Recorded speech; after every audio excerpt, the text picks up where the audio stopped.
All right, we'll call the meeting to order. Please rise and join us for the Pledge of Allegiance.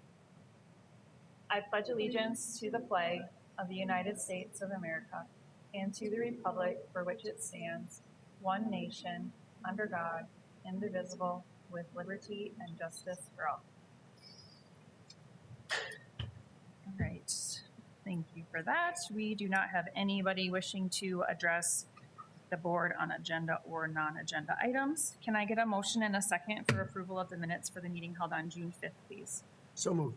Second. I have a motion and a second. All those in favor signify by saying aye. Aye. Aye. Opposed, same sign. Those are passed. Can I get a motion and a second for approval of the agenda, please? Motion. Second. A motion and a second. All those in favor signify by saying aye. Aye. Aye. Opposed, same sign. That is approved. I don't think we had any conflicts to uplift today. Can I get a motion and a second for approval of the consent agenda? All of it's fine. So moved. Second. I have a motion and a second. All those in favor signify by saying aye. Aye. Opposed, same sign. The consent agenda is approved. And then we'll move on to the reports of the president. We have our budget final adoption report today. President Ryder and members of the board, this, what is before you is the final adoption. As the executive summary states, there were some changes from the tentative adoption that we did at the end of May. Those are articulated and delineated in the document. And I'll just try to hit kind of the high points of it so we don't have to go through every single element. On the first screen here, one of the major differences was the use of existing cash. The tentative called for about a $967,000 utilization of existing cash. We pared that down a little bit. It's not reflective of actually how far we did reduce some of the actual costs, and where this came from, and if you recall, was there was going to be some carryover elements of some of our capital equipment through GOED and through the simulation center that we didn't quite get bought. One of the things with that is GOED requires a 1/3 match at the local level. So that was programmed last year. We were planning on using some one-time revenue that we had received through HERF as a reimbursement of lost revenues throughout the pandemic. So there was a significant reduction, but yet the use of cash is that existing cash that came in from the HERF. So additionally, I think as we look forward, as we go into how FY24 is going to end, it's a little hard even this late in the year to get totally predictive of where we're going to be. The budget for 24 included a use of cash of about $125K. We're going to come in better than that. I looked at where we were at year to date, through the end of June, obviously, and our revenue and our expenses, or our anticipated revenue that we have coming in, are almost zero on, but yet the revenue doesn't reflect on our financial system what's coming in June. So I know we're going to come in higher.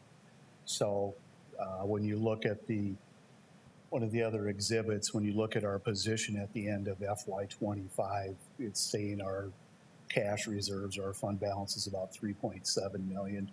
It's going to be higher than that. And I'll provide an update into the year once we kind of get our preliminary audit entries done and get some of that kind of locked down. Then we're able to do a little better predictor. Some of the accounting pronouncements that have come out and some of the entries make it a little more challenging for us non-practitioners, and we actually let some of the auditors do some of those calculations. So a little tougher to predict than say it had been maybe 5 years ago before some of those pronouncements. But when you look at the major changes, we did bump up the revenue a little bit. There was some additional funding provided through the foundation in the Access and Workforce Opportunity. And this is tied in with some grants that we have with indigenous populations and some of the home builders types of things. So there is some foundation support for that position to provide that support.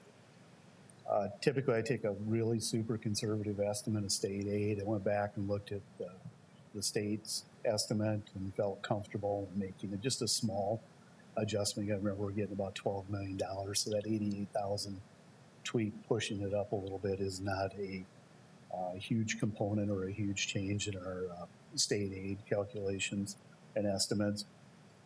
The other state revenue is where I'm really talking about the GO-ED and the carryover of the simulation center funds.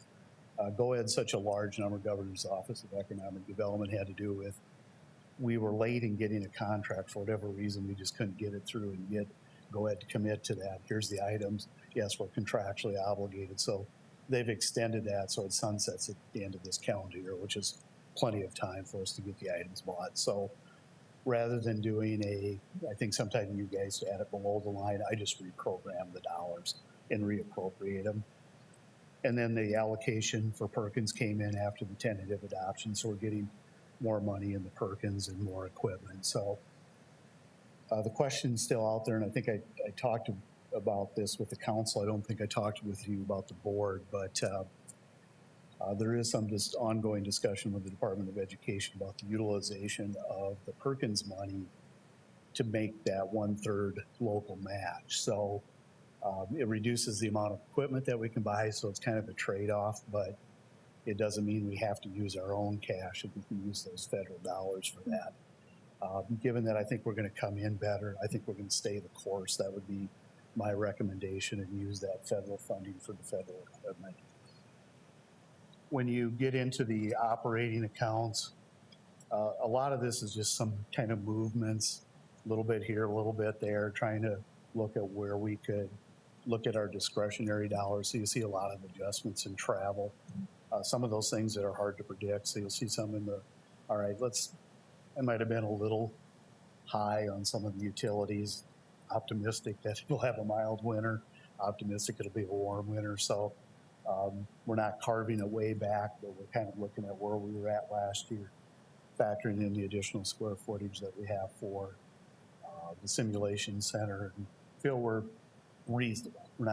May not hit it right on, but we feel we're in the ballpark. The biggest change in the operating side again is that capital equipment getting reprogrammed. Otherwise, there's just a lot of movement in and out. I did eliminate a position in operational services, and I put it in there and taken it out, put it back in there, I took it out again.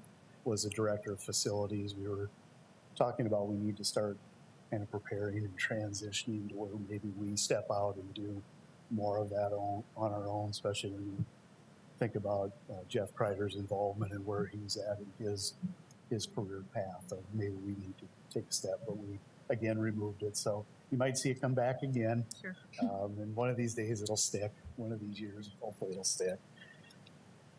So that's a kind of a real high. No changes in the enterprise funds. The rates were established in your authos that you had just done, so no changes in any of that from a revenue side of it. We did bump up the child care fees, which I don't think anybody's going to find unusual. Mm-hmm. And that's somewhat reflective where we did increase the salaries about 1.5 years ago, just to be more market competitive. And that has helped. So we've been able to staff full-time. Now with that, obviously there's some increased costs, and we're going to have to share some of that, but this budget also includes a subsidy from the post-secondary fund to the child care fund. So we're not putting it entirely on the user's back, but spreading it across that larger population feels an important component. Food service, we've always had to subsidize, kind of get into that debate of what's a markup in that industry versus what's reasonable for students. So we kind of weigh that balance with that as well. So that's at a very high level, kind of the quick and dirty on it, but I would stand by for any questions or any of the specifics that Eric and Benjamin would be happy to answer.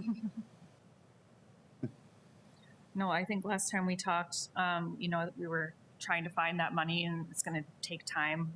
Seems like last time it was about October-ish until we really kind of settled in, and it's reasonable and normal. So some of the things that, getting more information or getting more money from the foundation is certainly helpful. They've always been very supportive, and I know that they have designated, kind of funds for capital and for different things. And so how we can utilize that to help us achieve our budget, but also get that impact that they're looking for, I think is is good. I do agree with the director of facilities. I think that's an important role, especially as we embark on our kind of facilities planning process and what that looks like. It would be nice to have somebody that could contribute and oversee that role. So Yeah, I wouldn't say the accountant that dropped out of an engineering school is necessarily the best one to utilize in that, but we've had a good relationship yeah, with Jeff, and he's very supportive, but there gets to be a Lot. point as you add to your guys' load as well with additional schools and that, there's limits on everybody's time. And we need to recognize that, and we do step out and use consultants and architects to kind of do some of the finer tooth, but it's always nice to have that owner's representative that's part of your organization to look over that. So it's not a position that's going to go away and we'll never bring it back again, but in this particular need, we weighed the priorities of what we could or couldn't do and felt this was the best course. Now, I think you're correct. When we get to October, obviously we've at that point done everything that accountants like to do in the back room and hand that over to the auditors, and that's when they start their work in mid-October. So I think when we come back at that October board meeting, I'll try to update you on where we think we're at and what it's kind of looking like. And like I said, I do not anticipate we'll be into the cash that deep. I think we're going to end this year better than where we're at. So we'll have that a little bit of cushion there, but I also don't think we'll utilize to that level. We've historically kind of seen an organic savings of $300,000 to $400,000 over what's programmed every year. So I'm kind of staking that as our position and feel comfortable with where we're at. And we're not bringing ourselves down. Our fund balance still represents about 12% of our annual operating expenses, which is a reasonable number to have. That allows us to carry forward with our cash flow obligations. great. Thank you. Do you have any other questions or comments? Nice work. No? All right. Thank you very much for the update. Thank you. Can I get a motion and a second to acknowledge to approve the final adoption of the FY25 budget? I motion to approve. Second. I have a motion and a second. All those in favor signify by saying aye. Aye. Aye. Aye. Opposed, same sign. And that is approved. Anything else to come before us today? No? All right. Thank you That's very it. much. Thank Can I you. get a motion and a second for adjournment, please? I motion to adjourn. Second. All right. I have a motion and a second. All those in favor signify by saying aye. Aye. Opposed, same sign. We are adjourned. Thank you.